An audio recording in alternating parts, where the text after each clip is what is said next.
You know what they are trying to paint is that Obaiwari II is the problem. But I want to prove to you people again that Obaiwari II is not the problem. I want to prove it. Should I prove it? They have always said that it's Obaiwari II that is a problem. But it's not the Obaiwari II. I want to prove it. I want to prove it.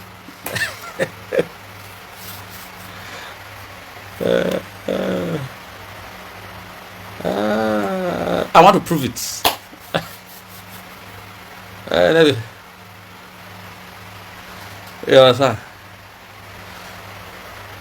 Let me prove it. Since 1897, 4 Obas have reigned. Let's say since 1914. Obaiweka II, Akenzwa II, Obairidiawa, and the current Oba Obaiwari II. Each of these 4 Obas have had one problem or the other with the Obaseki's family.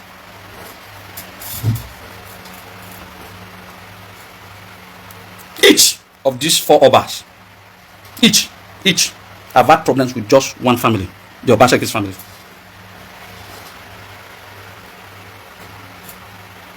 Statement of fact. Wayazio Kainita Mwana. Each of these 4 Obas, Eweka II, since Ovorame enabled that family, Eweka II, Akenzwa II, even Obairidiawa, only that Obairidiawa use wisdom. And I will also tell you the story now, shortly. Use wisdom. Only say no man snowball. Then why?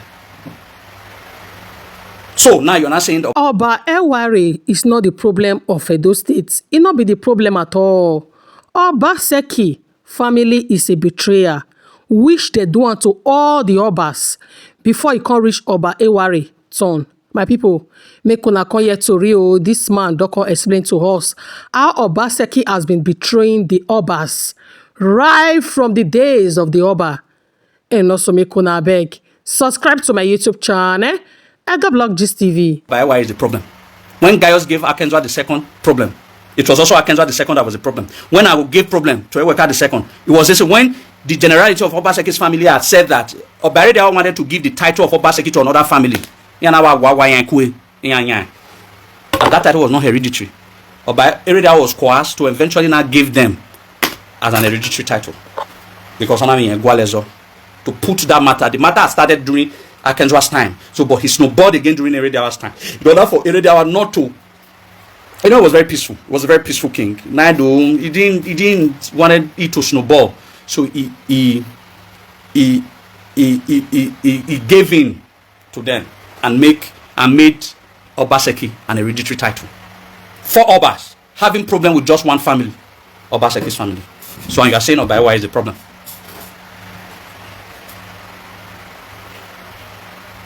You are very stupid.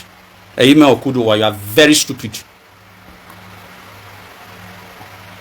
You, your household, and your entire family are very stupid for coming to my program and saying your Oba is very good. How? You fool.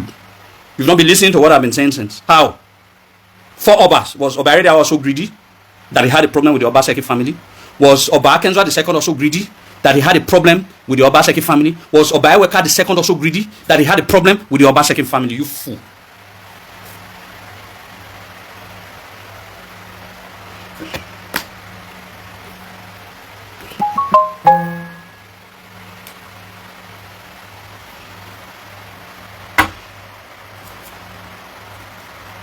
You're not there here, Osas Gold, when I explain why they can never leave that name. I read a page. There is a mystery that is engulfed on that name that makes them very successful in life.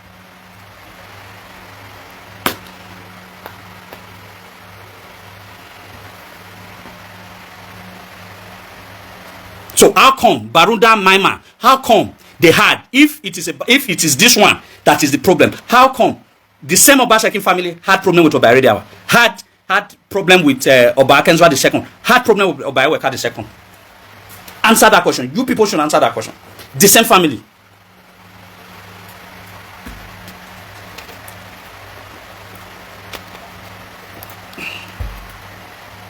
It's not retrievable. Hereditary title is a hereditary title. Those are the rules Those are the roots that guide. It's not retrievable.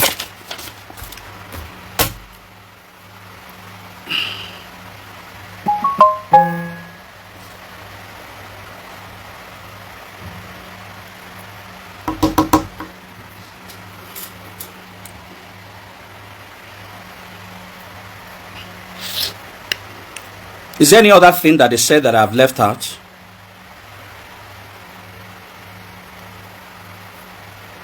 Is there any other thing that I have left out? So you people will let me know if there's any other thing that I've left out concerning history. So let me trash it. I don't want anything. I want to trash everything. If there's anything that I've left out, please let me know. Apparatus of Godwin Obaseki fact check on his allegation. We're going to talk about three things. The withheld salary that Niaya deceived him here. I'm going to talk about it briefly. That probably I'm going to run through that one in 10-15 minutes. I'm going to give practical example. I'm going to run through that withheld salary. I'm just going to talk about so that they didn't say I talked about a lot of things and I didn't talk about the salaries that were withheld and all of that. I'm going to talk about that. Then I'm also going to talk about under that. I'm also going to talk. Please remind me all the scope. Under that, I'm also going to talk about politics. The policies I'm talking about is that the postulation that Oba of Benin gets involved in politics. All right, Oba of Benin gets involved in politics. So I'm going to also talk about that. So quickly, so to ginger us for what I want to talk about, that Oba of Benin getting involved in politics. The question I want to ask, so that by the time I get there, you people will have a whole lot to talk about, so people can prepare their question. So before I get to that area of politics that Oba of Benin or Baiwa is getting involved in politics, so I want to first of all throw this question out. So why Agho you talk? So why Agho you talk? Only so you fact check. I want to also send message to their camp. Also fact check me. Since we lost our sovereignty in 1897, no Oba of Benin that has not gotten involved in politics. In short, Obas of Benin by birth are politicians.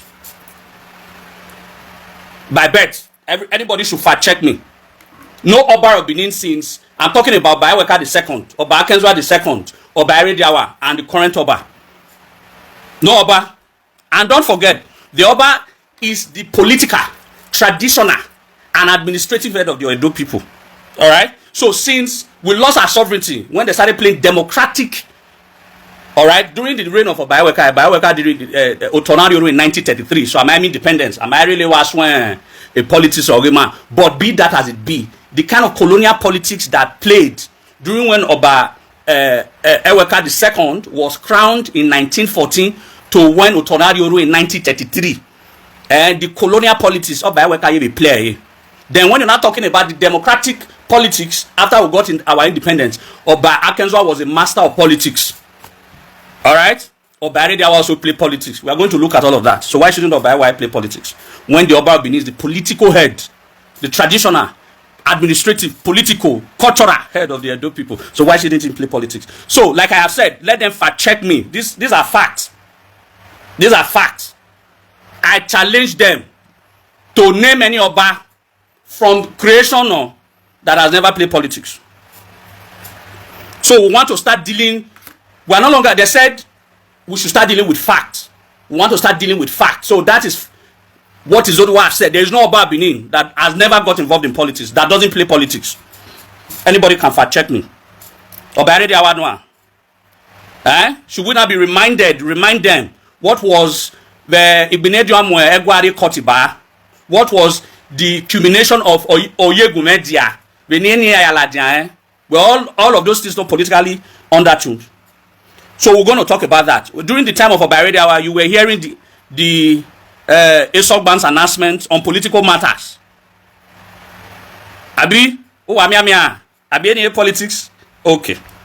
So why should Oba Ewa be so Oba Ewa want to be? You people want to now boss him to a corner. On the politics in Egwani play moving forward. So like I said, fact check.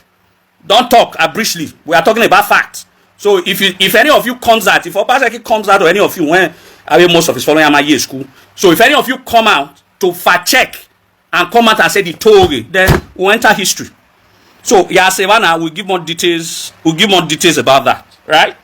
Then that is Roman figure 1. Then Roman figure 2 will not talk about history. The history that is said that without our Obaseki, the Benin monarchy would have come to an end. Or he wanted to say, boy, that our Obaseki wanted to end the Benin monarch or the Benin monarchy. That our Ohate end there, but he now reversed it. So we're also going to look at that with facts. That is the that is what's going to take longer time. That probably will take like an hour.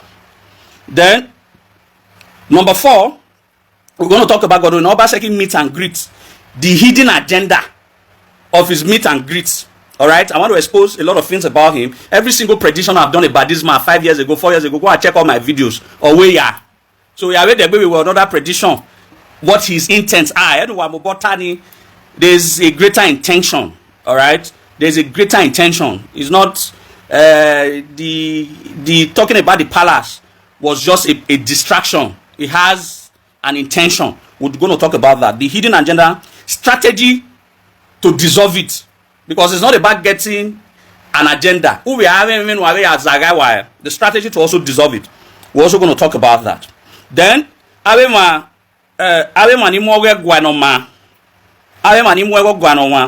have to re-strategize. All right, and the concept of the Ogyomba tag, we have to look at that. The pro-palace re-strategy, we have to re-strategize. Our strategies currently, they are not giving results. I also want to say how we are going to get results. So that's going to be the 5th thing we are going to talk about. Now, the 6th one is quite very important.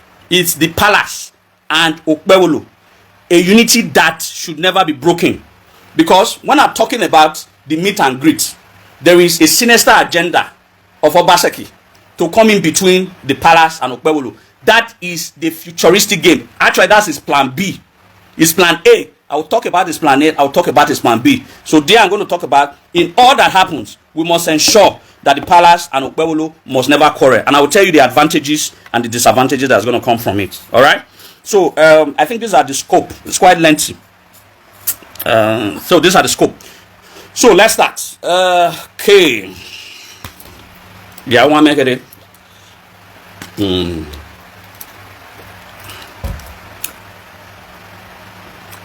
A Pamasha, voice of Benin, I see him, is right here.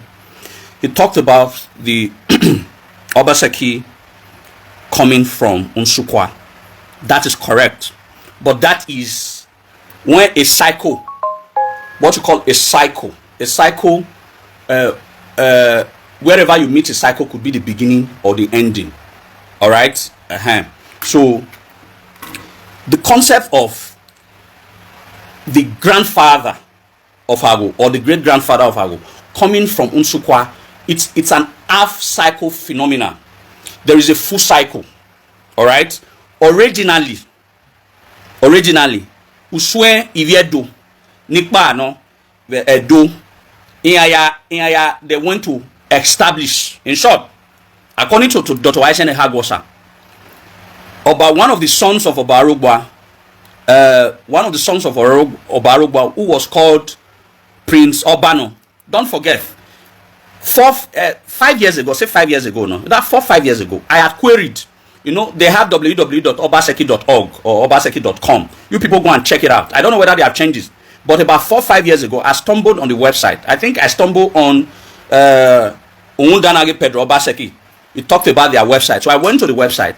And when I got to the website, I discovered they said that they were descendants of Obahen Buddha. I faulted that history at that time. I did a video and I said that I do not fault that if you're Bawahim, but you are not descendant of Obahen Buddha, because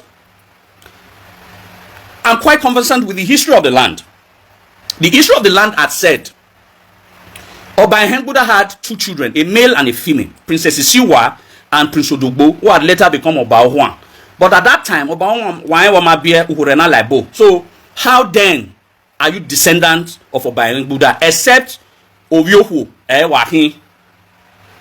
That was how I queried their history at that time. But later on, I now found out that probably could have been a typographical error or whatever. They are descendants of Obarugboa.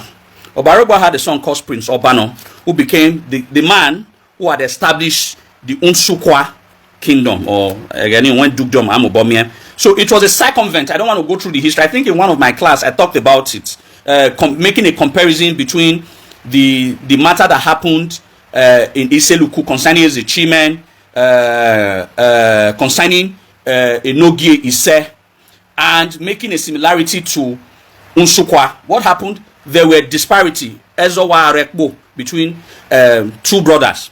Now, what was the issue? The issue was that one was born first, but Vabio, the issue prevailed. In short, this is the same issue when I want to address Prince Osui, who said he's a descendant of Oswanlele. It was the same issue that happened at that time.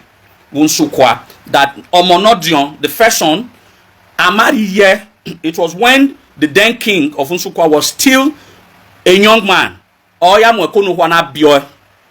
Then along the line, when he now became more matured, he now married and gave birth to a second son. But when he died, the second son now said that the first son is an illegitimate child. So because of that, they all came to Benin.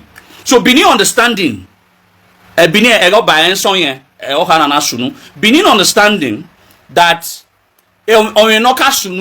they draw references from Iseluku, that two princes, the one that was judged to be the next king was asked to stay in Benin. Why that one went home and ransacked the palace, took everything from the palace and ran away to go and form a place now called Obio. All right, it was the same similarity. So the Benin kings have devised means from past history, knowing fully well that two persons are involved. Now Agakwe, the second one, no maso egbe na be hame bari yogi unsukwa. None be we be ari unsukwa. We had do zabe ne no ka we sunu Iseluku. So he was retained. Anabe ne gege ba no stay yedo. Or anabe no stay yedo. Or ya do stay yedo. That is not the line that transmits from Osifo, Agwankana, Obi Ogbede na be Oyo, Ogbede Wayati what Ogbede Oyo Yatie, Ogbede Oyo Atie. All right, so Ogbede Oyo ought to be Abenike. So I just wanted to put that in the right perspective. Okay, no, don't get distracted. Don't get distracted about them. Let them listen. Let them learn. All right. Like I have said, this is about fact checking. It's about he asked us to fact check him, so we are going to fact check him. So I'm just doing the preambles. So the Obasekis are pure Benin people, like I've established. So we'll go in details later. Epa Masha. Unsukwa yankiri, but Inyaka from Eduka, Unsukwa yankiri. It's just like if anybody now comes from Iseluku tomorrow, from the Iseluku Palace tomorrow, and now stayed in Benin after a few years, and after some years, Iyase. It's the same story. They have always been Benin right from inception. So I wanted to put that in check. I think we've talked about that in Makoni. But if there are other questions, we'll ask that. Question number 2. Review of Prince Osui allegation of Agho Obaseki. Good relationship with his good relationship with the royal house. Okay. Now let's talk about Prince Osui. Prince Osui, knowing your great grandchild of Obabon is a scallywag. When I don't hear scallywag, is a scallywag. And hungry, pathetic fellow. Is an hungry, pathetic fellow. You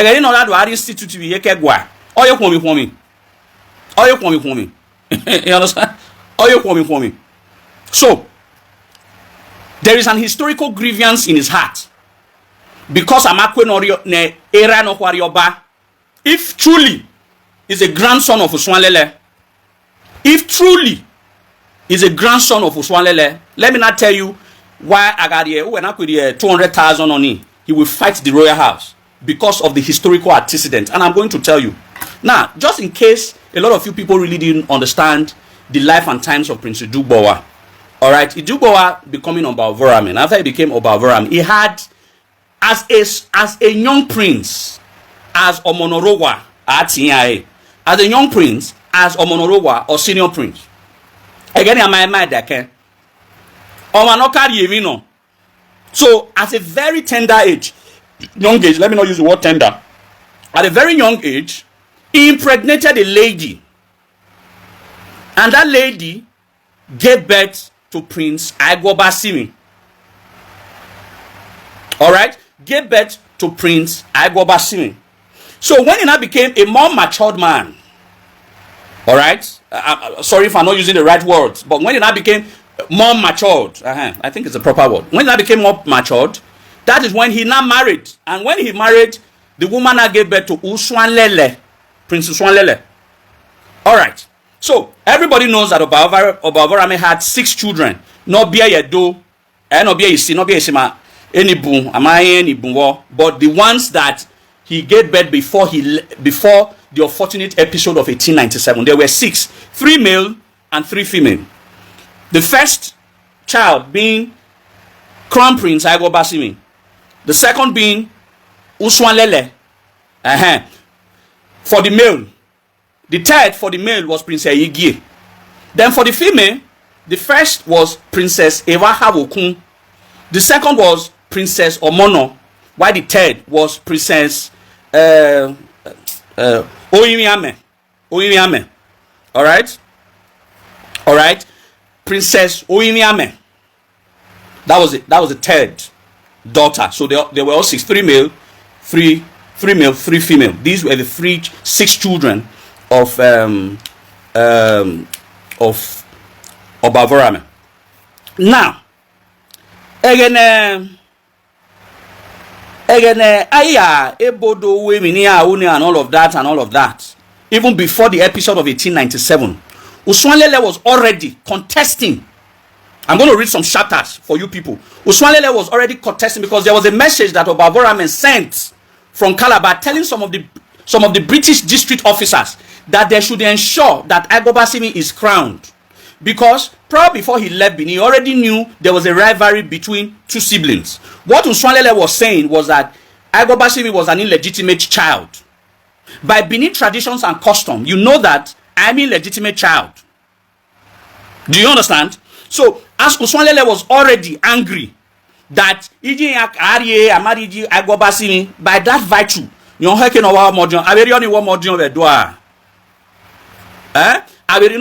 let him distract you people. Leave him. Concentrate.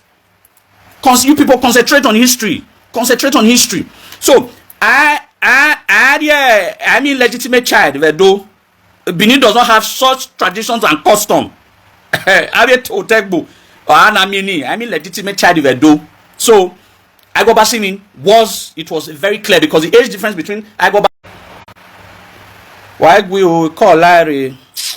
Oh, so sorry, a call came through. Yate one more, do not disturb. The calls will not start coming. So I that's when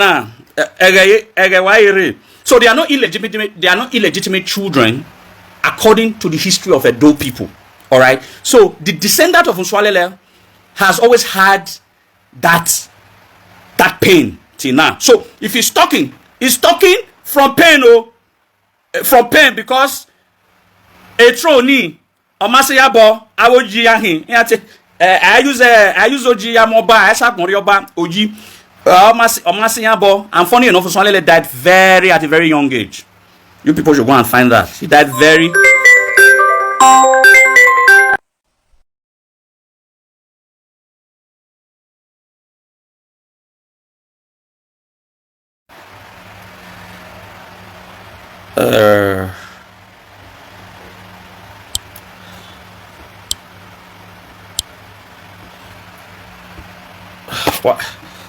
Why will sorry, calls are disturbing it, but no, network, a call Larry, but I've told the person I'm going to call the person back. So please they do. So like I was saying, don't get distracted, it's them, let them bring their evidence. We're going to deal with fact. Am I sworn?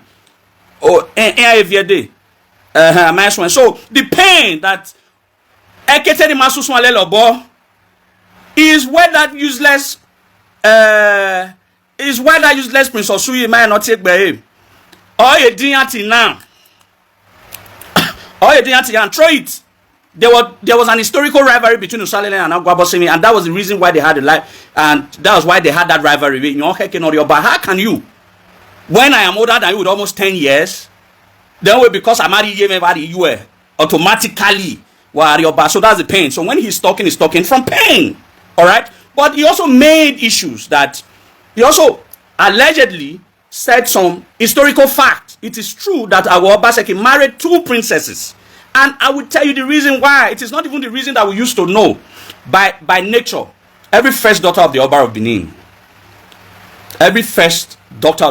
senior princesses must marry, is compelled to marry the Iyase. Alright? That is tradition. But don't forget, I'm going to prove much later that Agho Obaseki is not an Iyase by tradition. I'm going to prove. You understand? Because the law states that the first daughter of the Oba of Benin must marry a traditionally elected Iyase. Agho was never. And who chooses an Iyase? The Oba of Benin. Agho.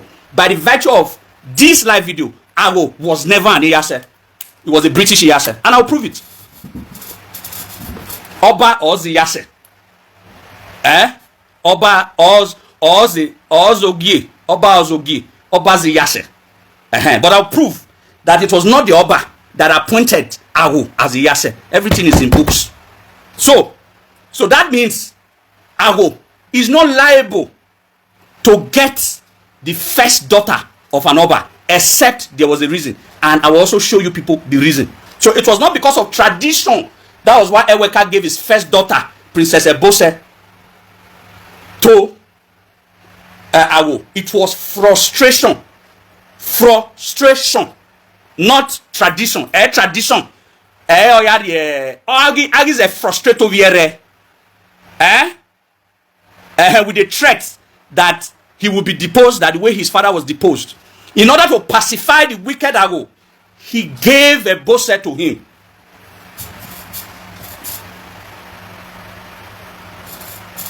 Do you understand? I'll prove it. So Agho is not an Iyase by tradition.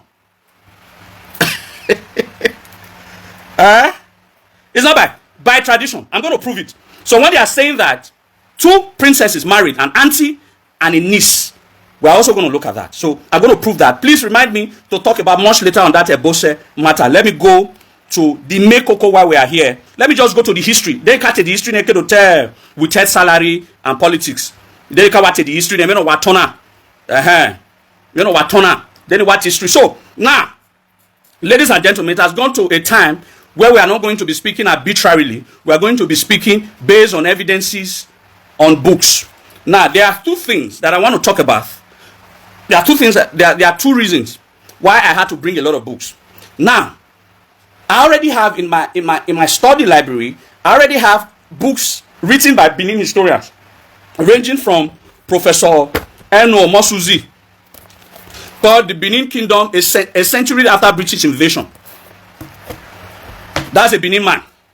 To the Benin City Pilgrimage Station by my mentor, Dr. Aishen Ehagosa. That's another Benin man. The history of Benin, Jacob Wade Agarewa. That's another Benin man. Uzama and the Benin monarchy, written by the current Iyase of Benin, Sam O.U. Igbe. That's another Benin man. But I now said to myself, because these people are very tricky, they will say, what if because of O.U. now we do one die Agho or now okay, let me look for another man who is not a Benin man, which is Professor Igbafe. Igbafe did the most elaborate history. In short, he wrote 3 books on Agho Obaseki. He wrote 3 books on Agho Obaseki. So now, okay, let me add Igbafe to it. So most of the things I'm going to be reading are excerpts because he did one of the most chronological. And let me tell you, Igbafe never liked till when Dr. Aishen Ehagosa was still alive, when the Institute for Benin Study, when we did a book launch, just hold on.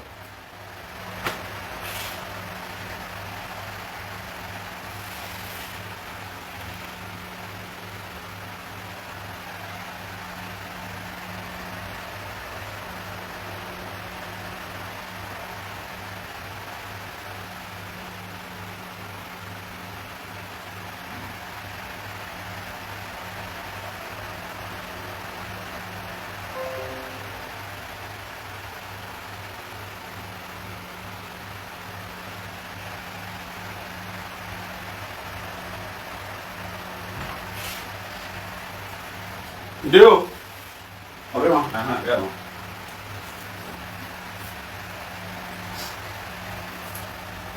When my late mentor was still alive, the Institute of the Benin Studies came up with this book. Look at it. That's Dr. Agho. Benin Studies under the Scalpel. Essays in honor of Dr. Agho Aisen. Ibafe was there. And when I met with him, I had asked that some of the books that you wrote, you were very critical of the palace. So Ibafe was one historian who never really liked the palace. So there's no way he could have written any book in favor of the palace. In short, if you read some of his works concerning Obaseki, he tried to defend him. But it was too obvious as a matter of fact that he couldn't defend him. You understand that he couldn't defend him. So it's not a matter of these are palacentric. Almost all the historians here were not palacentric. Obviously, you know, Jacob Wade Agarewa was not palacentric. Dr. Agho wrote so many things that I had to challenge him. And he said that I am a scientist by nature. Scientists, we will need to put two evidences. There was a time there's a particular part of one of his work in Elegbe that he wrote in favor of the Ogiame. I had to ask him at that he wrote according to what the Ogiame told him, and he also wrote according to what the General Benin told him. So he put both of them aside so that any Benin man can see the truth. From the two stories, from the two sides. You read the two stories, you find out the truth yourself. So it was not a palacentric story. Neither was Omosuzi. Maybe probably Samigbe, who is the chief in the palace, could have been palacentric. That's the only person that is palacentric in all of the discourse. So I wanted to establish that. So now we are going to do the first work we are going to do is on Agho Obaseki. We are going to be reading. There's a book in it. That book is out of print. I have the soft copy. If you want the full book, I'll send it to you. I have the full book. It's out of print. You can't get it anywhere.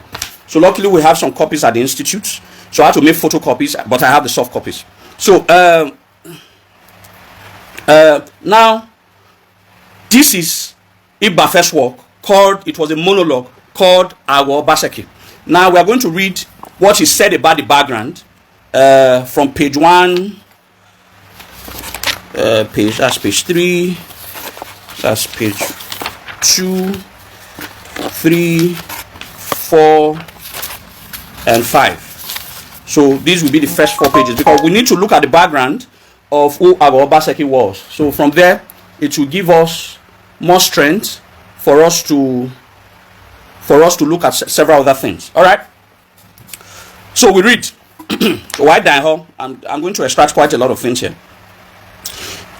In the year 1897, Benin was invaded by the British. The palace of the Oba Benin was badly damaged, and the Oba himself was forced to flee. Later, the Oba surrendered to the British. He was tried and exiled. The invasion of Benin and the trial and deportation of the Oba ushered in British colonial rule in Benin. The story this book tells is that of one of the most powerful figures in Benin during the colonial period up to 1920. His name was Chief Obaseki, paramount chief of Benin from 1898 to 1914, and then Yasen of Benin from 1914 till his death in 1920. The name of the man known as Chief Obaseki was Agho. His father, Ogbede, at the time of his death, held the Benin title of Ine under the Oba Adolo. The Ine is the head of the Palace Society of Ibiwe and is responsible for looking after the Oba's harem. This society provides and maintains the houses for the Oba's wives. A smaller group within the Ibiwe society under the Oshodi looks after the personal welfare of the Oba's wives, provides them with escorts when they leave the palace and settles any dispute between them. From the nature of these duties, it is obvious that only trustworthy persons were allowed to belong to this society. And the appointment of the union was a mark of the trust the Oba had in the person he so appointed. Ogbede's grandfather, Emohwa, was the son of an Onogi of Unsukwa. Agho was thus descended not only from a family that had produced an Enogi, village or town head, but also a family that had been honored by the Oba. Agho was thus born of a titled family. This fact is often forgotten when people speak of Obaseki's later career, because his rise to power depended first upon the Oba's favor and then on the support of the British. People tend to see him as a nobody who rose to the office of chieftaincy. It is proper to stress that Agho descended from no family of commoners. In the period before it became the rule that the eldest son of the Oba of Benin should succeed his father. There were bitter struggles among the Oba's sons as to which of them should become Oba. These struggles often led to severe fighting which disturbed the peace of the kingdom. Even after the rule had been accepted that the eldest son should succeed the father, there was still trouble. Arising from disputes as to who was first son, this was because the Oba had many wives, and a number of these wives might have had children at about the same time. It was during this disturbed Benin that our fathers, Ogbede, made his first contact with the Benin royal family. This was during the reign of Obaseki. There was a civil disturbance in Benin at the time, as some of the Oba's brothers were fighting for his throne. The disturbances became so unbearable that Obaseki decided to flee from Benin to Ewohimi. During this journey, at a village called Ike, you know, I've explained it. The village, now Ogbede Oyo, no Obaseki Kere, is called Ike Nisi. Ike Nisi. At Yewoni. At present day Uhonde. So all of you asking, Yewoni Kere, I heard not that he did not do anything. 8 years spent. He could not even tar one road in his own village. Now he's calling himself a Benin City boy. A Benin, you are not from Benin City, oh. Uhonde Kere, Wakere. So why are we here? Uhonde because that is actually the original village. Igwe, why no? Igwe, Igwe, no, Ike. You people should go. I heard that Okpebolo is even trying to tar road now to Ike. That is the original village. Yeah. All right. I even know the history more than your father. Use Junior Dinyiwe. Everywhere Aragon, I do Aragon. You more to time my history. All right. So this one I'm reading from a book. Don't worry. So I'm sure that Igbafe, you are also more knowledgeable than Igbafe. This was during the reign of Obaseki. There was a civil disturbance in Benin. Okay, I think I've read that. The disturbances became so unbearable that Obaseki decided to flee from Benin to Ewohimi. During this journey, at a village called Ike in the Akugbe area near Abudu, the Oba took Ogbede, then only a boy, as a sword bearer, Umuada. After some time, peace returned to Benin. Obaseki was once again able to return to his capital. Once on his throne again, the Oba decided to promote Ogbede by making him what in Benin is known as, I think, let me skip all this. Okay, because it's quite long. By this time, Ogbede had grown into a man with his own family. Ogbede married several wives soon after he was elevated to the rank of Uronisen. He wanted to write Uronisen. By these wives, he had many children, of whom the eldest was Obakpolo, others were Odige, Ozuwa, Oviawi, Ogbomo, Edokpolo, Saigeole, and the subject of our story, Agho himself. It looks as if Agho was one of Ogbedo's last children.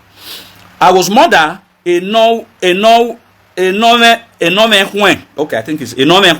was carrying Agho. Listen, this is when the Agho story started. Start paying attention. I'm going somewhere. All right. Enome was carrying Agho in her womb when she left for Oha in Iyekovia, where Agho was born. Agho never knew his father, for Ogbedo died before Enome returned from Benin to Benin City. Returned with him to Benin City. Before Ogbede died, however, he rose to a higher rank during the reign of Oba Adolo. He became the Inen Nibiwe.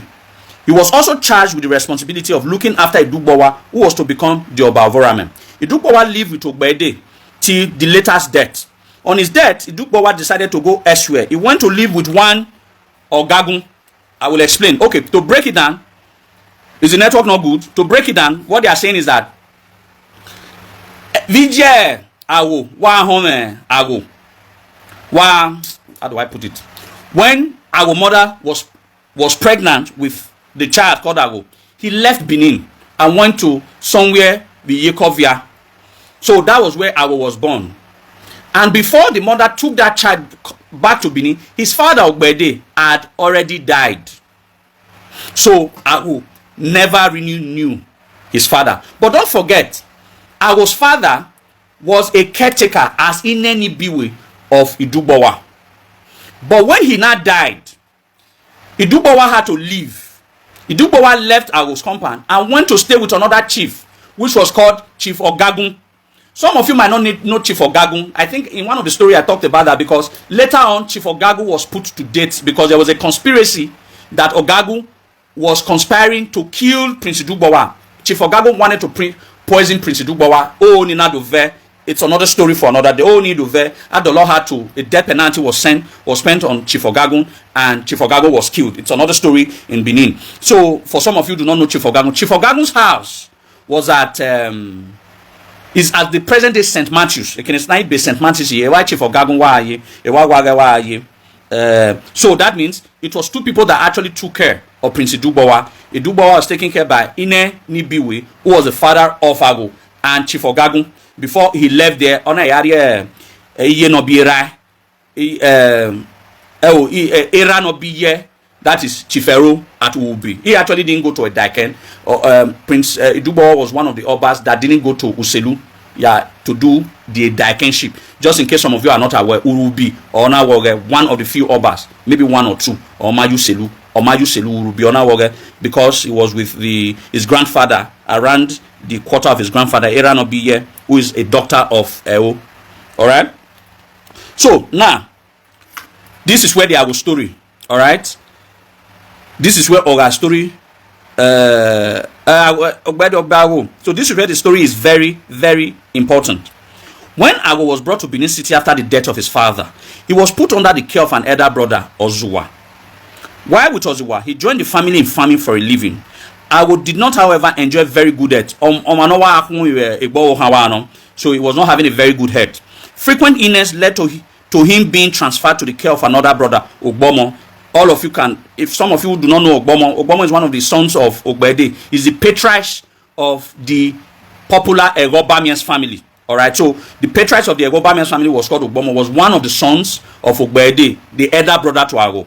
So because he was always having health issues, I went to stay with his other brother called Ogbomo. Ogbomo lived in a village of Igwi, Ivioba. So once again, Agho found himself living outside Benin.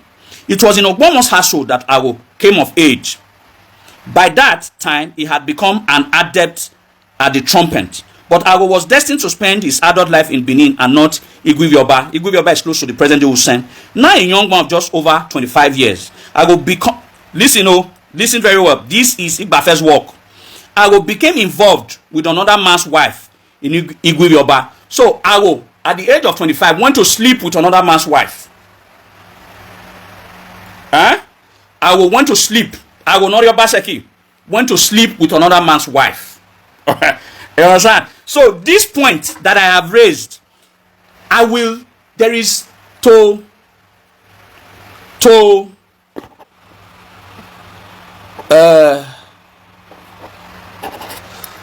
in order to substantiate this point that I have raised, I will go further. As time progresses, I also bring another thing. The Benin chiefs accused that most of the children not Benin,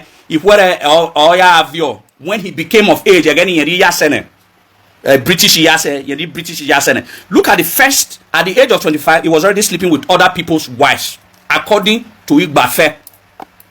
All right, Agho became involved with another man's wife in Igwivioba.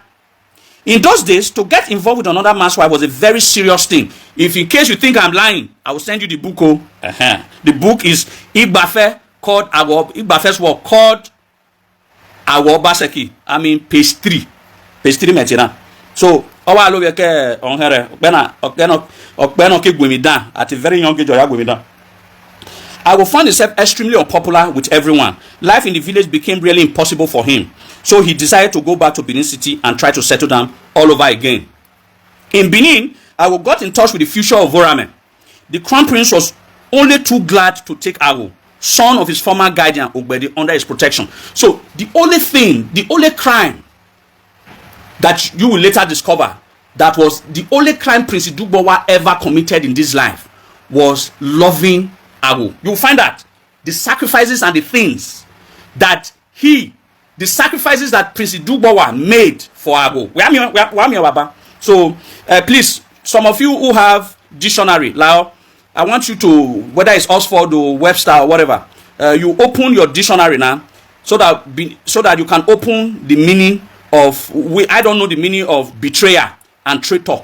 All right. So why kia? Because I already say so that you people will read it to me what betrayal means, because I don't know. So that we'll not look at and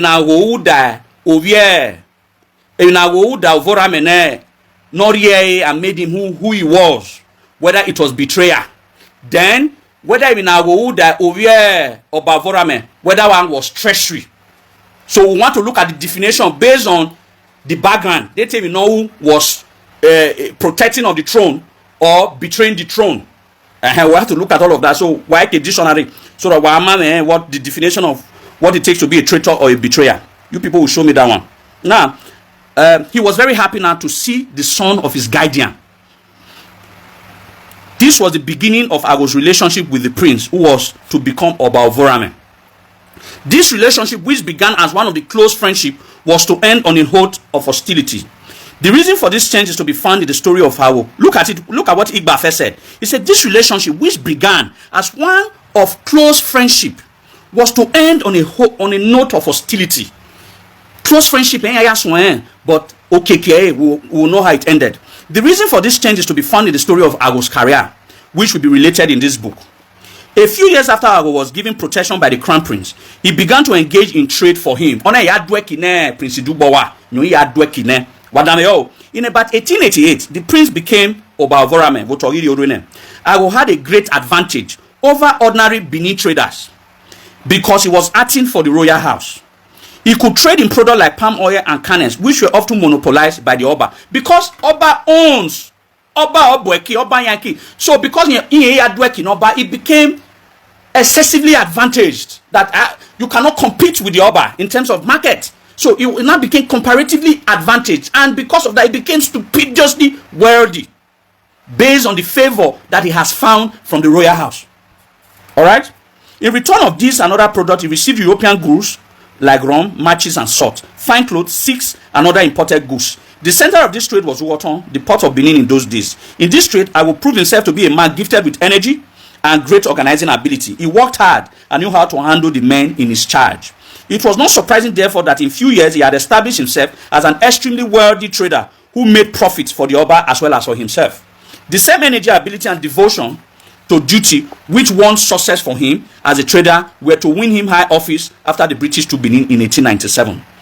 Now, look at it. I posted this one yesterday. It was natural that the Oba should take note of the ability, devotion, and success of Agho. Agho won the love and confidence of the Oba, just as his father had won the love and confidence of both Obaseki and Oba Adolo. So, the crime of the royal house was loving the lineage of Agho. He became the head servant of the Benin royal house and began to settle minor disputes in the household. He received special favors from the Oba, such as the gift of his first wife. Now, Oba Vorame was the one who married the very first wife. Now, Oba Vorame. And the name of that woman was called Etuhun. I'm going to go to the works of Isien. I'm going to read from Isien's work later on. You also discover that it was not just Etuhun that Oba Vorame gave to Agho. He also married another woman called Edugie. Edugie Nyobe Gaius, who also, we're going to talk about that some other time. So Etuhun was the one who gave birth to the first son, Agbedo, the first son of Agho, not Obaseki. You see the one I'm calling him, I'm not saying Agho Obaseki because Obaseki is not his son name. It was a title given to him by the Oba of Benin, and that title was created for the purpose for him. And I will tell you why that title was created. Let's move on. He received special favors from the Oba, such as the gift of his first wife, Etuhun. The giving of Etuhun to Agho as wife was only a beginning. It is one of the rights of any Oba of Benin who ascend the throne to fill vacant titles as well as to create new ones and fit these new titles into the various palace societies. The Oba also decided the seniority of the new titles in the various palace societies. I hope you guys understand. Taking advantage of this right, Oba Vorame created the title of Obaseki. Obaseki was originally not a title. Obaseki was originally not their name. Any title no. All right, a title no, just like every other title chief. You do claim the Oba also decided the seniority of the new titles in the various palace society. Taking advantage of this right, Oba Vorame created the title of Obaseki and bestowed it on Agho in 1889. The title was in recognition not only of Agho's success in trade, but also his devotion to the Oba. Now look at the meaning of the title. The meaning of the title is that Oba's favor was much more valuable than mere success in trade. Do you understand what it means? Oba's favor. Since Egi Oba talk by guitar, like some people are suggesting, Edoga talk by. So many are Oba ni ye niare do yeva Edoseki. So, ladies and gentlemen, from today henceforth, their name now is not Edoseki. Obaseki. Okay, because they no longer find favor in the hands of the Oba. They have not found favor in the hands of the Edo. So let them remove Oba. So let them for Edo. So I get Oba talk when I get Oba Edo talk back, no wahala. So Oba ni already yani. Let them remove it because yani. So Obaseki is not their new name. So they even betray their own son name. Exactly. So today henceforth, they should not be regarded. That family should not be regarded as Obaseki. So we no got party veje Edoze for about ege Obaze since Edo Edoze very well. We that love it, let them leave it for us. The Obaseki would therefore, okay, the meaning of the title is that the Oba's favor was much more valuable than mere success in trade. Now listen, there's something I want to say now. Listen to what Igbafe want to say. There's a secret. Oh Rema, listen. The Obaseki would therefore be well advised. Look at it. The Obaseki would therefore be well advised to remain loyal to the Oba if he sought to enjoy continued prosperity. I want you people to open your mind. You understand? I want you people to open your mind. I want you to listen. There's a secret here. Now, they were advised.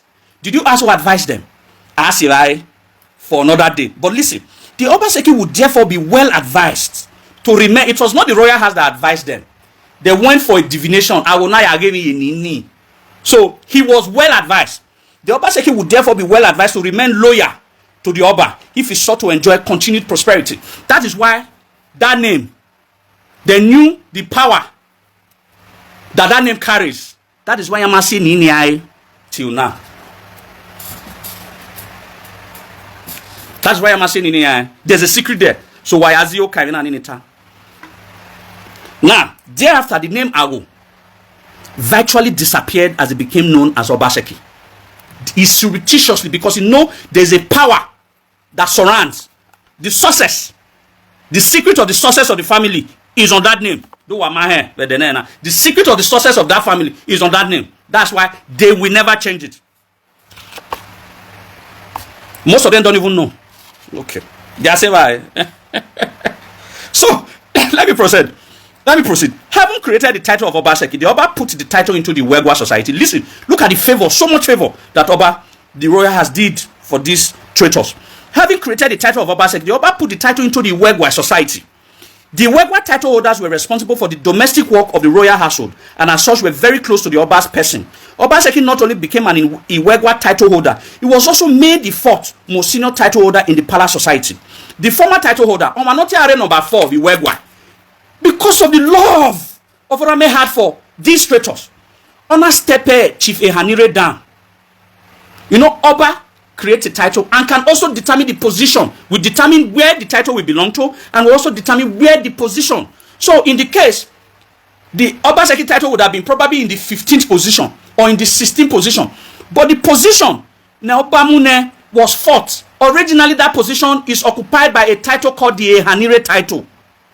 Oba needed to step Ehanire down so that he can elevate this guy in question who later betrayed him and his household. He elevated him because of the love he had for him and gave him 4th position.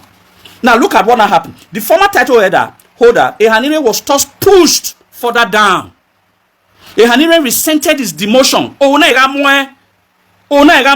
And the Oba had to pay him compensation. So that because of the love he had.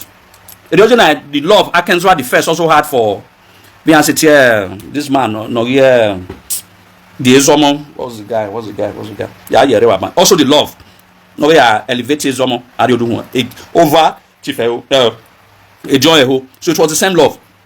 So Ehanire resented his demotion and the Oba had to pay him compensation before he would accept the situation. Obaseki had already started to make enemies for himself through the favors he enjoyed from the Oba. Because he had enjoyed so much favor. The royal house has blessed him too much. As Obaseki thus became an important figure at court, it was necessary that his own household should show evidence of his importance. Now that Omo has promoted him, listen, you see how the royal house showed these people love. all the royal house have done was to show these people. Now that Omo has not protected, he's not a big man. But in the old days, you cannot be a big man. You cannot be a big man. Because of Vienna, not get big. Look at what Obavorame did again for Agho. As Obaseki thus became an important figure at court, it was necessary that his own household should show evidence of his importance. In those days, a man's position in society was often measured in terms of the size of his family, the number of his slaves, and the extent of his farm settlement. To help Obaseki establish his position, the Oba made him a gift of 100 slaves, captives of war. The more the Oba showered gift on Obaseki, the closer the friendship and love between the two became. Wadameyo, are you guys listening? Then, page 5. It is one of the ironies of the history of Benin that this same, look at what Ibafe said. Ezomo Henwa, thank you. Look at what Ibafe said. After all these things that Ovorame has done, look at what Ibafe said. He said, it is one of the ironies of the history of Benin that this same Obaseki was so sick to usurp the powers of the Oba in the period from about 1900 to 1920 before he died. You know, he died in 1920. Look at what Ibafe said. Haven't done all these things. Prince Dugbowa onado rescue onado one swank onado adwekine. He made him a rich man. He created a title for him, the title of Obaseki. Then elevated his, I put him at Iwegwa and elevated the title to number 4. Another okay, title when you are not a big man, by virtue of being a big man, okay, we are 100 of Vienna, after all of that, look at what Ibafe said. It is one of the ironies of the history of Benin. Ironies. That it is one of the ironies of the history of Benin that this same Obaseki was to seek to usurp. Godwin Obaseki said that without our Obaseki, there would not have been Benin monarchy. But look at what Ibafe said.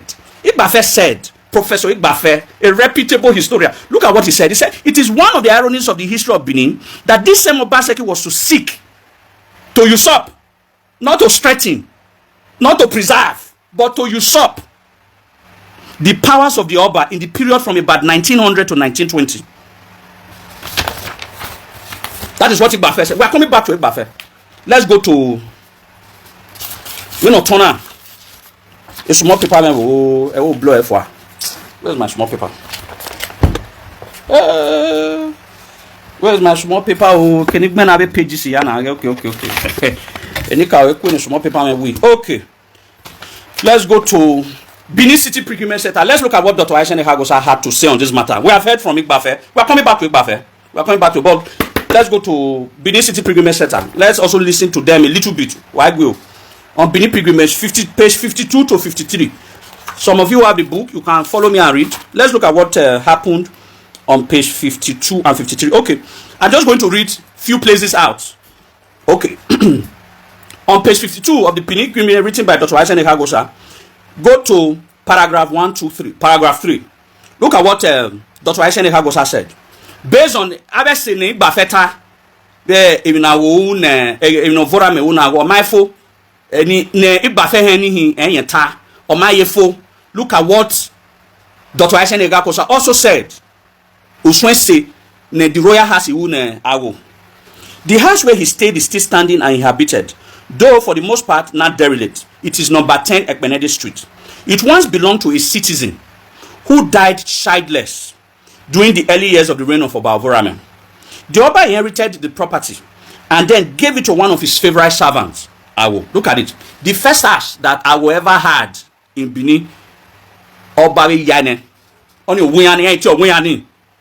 The Mwati Ayami Wuyani, Oria. It's not their own. Since you have a so that their property are number 10 Ekpenede. So what Aisha Hagosa is saying is the first house I ever had. The same of Vorame. The first house he ever had.